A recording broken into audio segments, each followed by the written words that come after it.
নমস্কার বন্ধুরা, রিক্তাস গার্ডেনের পক্ষ থেকে আমি রিক্তা। বন্ধুরা চলে এসেছি আরেকটি নতুন ভিডিও নিয়ে। বন্ধুরা আজকে মাটিতে গোলাপ গাছের প্রতিস্থাপন করে দেখাবো মাটিতে কি করে গোলাপ গাছ প্রতিস্থাপন করতে হয়। বন্ধুরা গোলাপ গাছের পরিচর্যা একটু আলাদা, সিন্ডারের মতন এত খরচ ব্যয়বহুল নয় এবং সিন্ডারের যে ফার্টিলাইজার দেওয়া হয় সম্পূর্ণ কেমিক্যাল ফার্টিলাইজারের উপরে করা হয়। মাটিতে কেমিক্যাল ফার্টিলাইজার দেওয়া হয় আর জৈবভাবেও করা হয়, তবে জৈব পদ্ধতিতে করলে গোলাপ গাছের ফুল কম হয় আর কেমিক্যাল দিয়ে করলে ফুল বেশি হয়। গোলাপ গাছের কেমিক্যাল ফার্টিলাইজারই পছন্দ করে। আর চলুন বন্ধুরা কিভাবে মাটিতে গোলাপ গাছ প্রতিস্থাপন করব। বন্ধুরা আমি এখানে একটি মাটির টব নিয়েছি, কিন্তু এখানে আপনারা যখন নেবেন 3টি হোলযুক্ত বিশিষ্ট নেবেন তাহলে খুবই ভালো হয়। আর তার কারণ তার ড্রেনেজ সিস্টেমটা খুবই ভালো হয়। আর একটু গুরুত্বপূর্ণ জিনিস হলো বন্ধুরা, যখনই কোনো গাছ লাগাবেন 6 ইঞ্চি টবে বসাবেন। যে কোনো গাছ হোক না কেন ফার্স্ট পটিং করে শিকড় বৃদ্ধি করে নিয়ে তারপরই সেকেন্ড পটিংয়ে ফাইনাল দিয়ে সেটা ভালোভাবে গাছের গ্রোথ হবে। আর বড় টব নিলে মাটি বেশি রাখলে যা বড় জায়গায় বিস্তারিতভাবে শিকড় ছড়ায় না।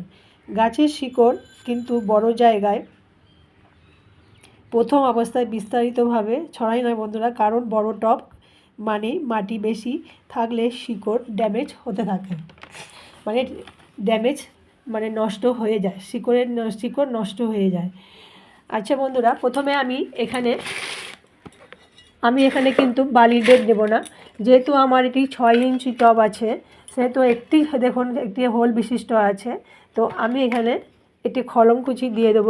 প্রথমে আমি একটি খলমকুচি দিয়ে দিলাম। তারপরে বন্ধুরা আমি কিন্তু এখানে আর বালির বেড দেবো না, আমি এই সিন্ডারটিকেই দিয়ে দিচ্ছি।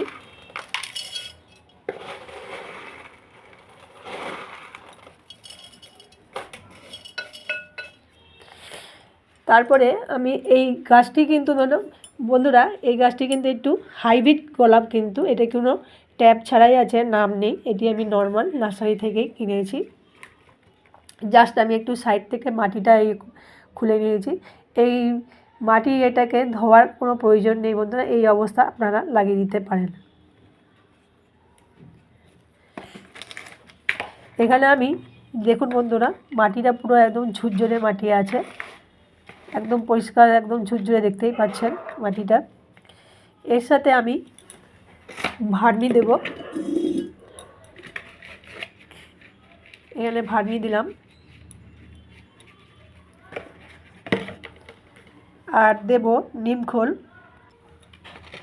বন্ধুরা এখানে আমি নিমখোল দেব। নিমখোল কী হয় বন্ধুরা, জীবাণুনাশকের কাজ করে, রোগ প্রতিরোধের হাত থেকে রক্ষা করে এবং পোকামাকড়ে রক্ষাও করে। এইগুলোকে আমি একত্রে মিশিয়ে নেব।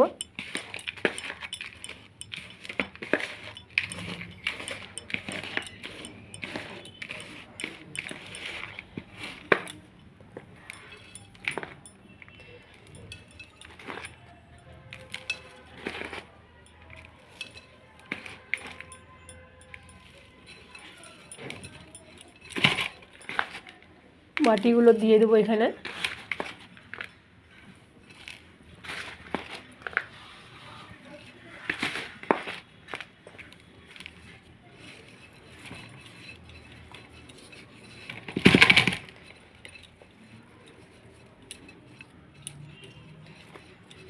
দেখুন বন্ধুরা আমি দিয়ে দিয়েছি। এরপর জল দিতে হবে।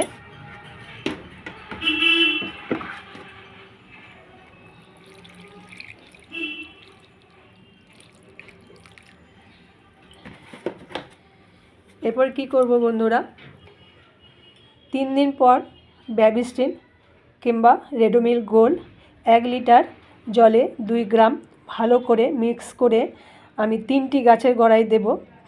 বন্ধুরা এই ফাঙ্গিসাইড দুটো গোলাপ গাছের ক্ষেত্রে খুবই ভালো। এছাড়া একদিন তারপরে বন্ধুরা 3 দিন পর থেকে গাছটি সেট হয়ে যাবে, তারপর থেকে চলবে রুট ট্রিটমেন্ট। এবার রুট ট্রিটমেন্টে কী করবো বন্ধুরা, আমি এই রুট ট্রিটমেন্ট কিন্তু আমি 30 দিন চালাবো।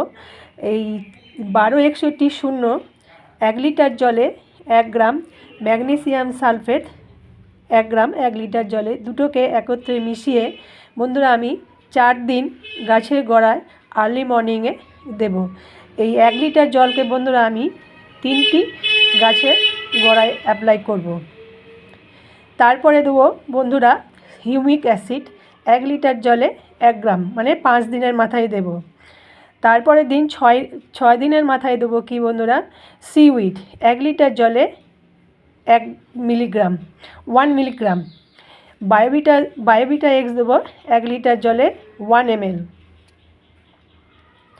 এইভাবে বন্ধুরা 30 দিন রুট ট্রিটমেন্ট করব বন্ধুরা। 30 দিন রুট ট্রিটমেন্ট করার পর কি খাবার দেব আরও একদিন অন্য ভিডিওতে বলে দেব। তো বন্ধুরা আমি নিশ্চয় বুঝাতে পেরেছি আপনাদেরকে কিভাবে কি করতে হবে রুট ট্রিটমেন্ট করার জন্য। বন্ধুরা দেখবেন এই রুট ট্রিটমেন্ট যখন করবেন দেখবেন গাছের চেহারাই বদলে যাবে। আপনারা নিজেরাই দেখবেন, গাছটিকে দেখে নিজেরাই অবাক হয়ে যাবেন যে এই রুট ট্রিটমেন্ট করার পর কীরকম অবস্থায় দাঁড়ায়। আর বন্ধুরা এইটাই ফুলের মায়া করলে হবে না, এই ফুলের এটাকে এইখান পর্যন্ত বন্ধুরা কেটে দেবো, তাহলে গাছটি ভালো মতে দাঁড়াবে। তো বন্ধুরা ভিডিওটি ভালো লাগলে লাইক করবেন, কমেন্ট করবেন, শেয়ার করবেন আর চ্যানেলটিকে সাবস্ক্রাইব করবেন অনুরোধ রইল। পাশে থাকা বেল আইকনটি বাজিয়ে রাখবেন। ভালো থাকবেন, সুস্থ থাকবেন, নমস্কার।